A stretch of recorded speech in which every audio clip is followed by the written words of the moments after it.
No-Zone Zone ipatutupad na ngayong araw. Detalye mula kay Eagle News reporter Mar Gabriel.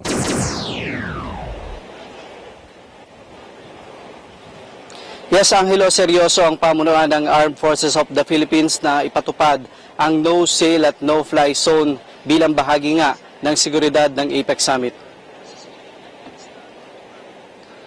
Mayat maya ang pagpapatrolya ng mga tauhan ng Philippine Coast Guard at Philippine Navy sa Manila Bay bilang bahagi ng seguridad ng APEC Summit. Mahigpit na kasing ipinatutupad ngayong araw ang no-sail zone sa Manila Bay na magtatagal hanggang makaalis sa mga delegado sa Biyernes. Simula naman bukas, mahigpit na ring ipatutupad ng Philippine Air Force ang no-fly zone sa loob ng 140 nautical miles radius mula sa Luneta. Ibig sabihin, walang anumang uri ng aircraft ang papayagang lumipad sa himpapawid ng Maynila sa panahon ng pagsasagawa ng APEC Summit.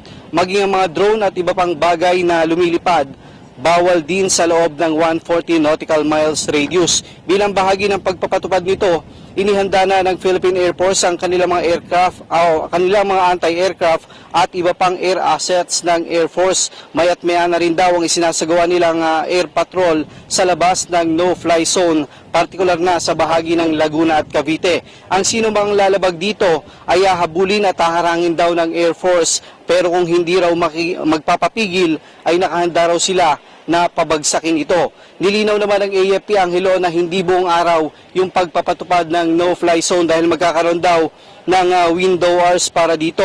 Para sa mas detalyadong impormasyon hinggil dito ay maaari daw silipin ito sa website ng Civil Aviation Authority of the Philippines.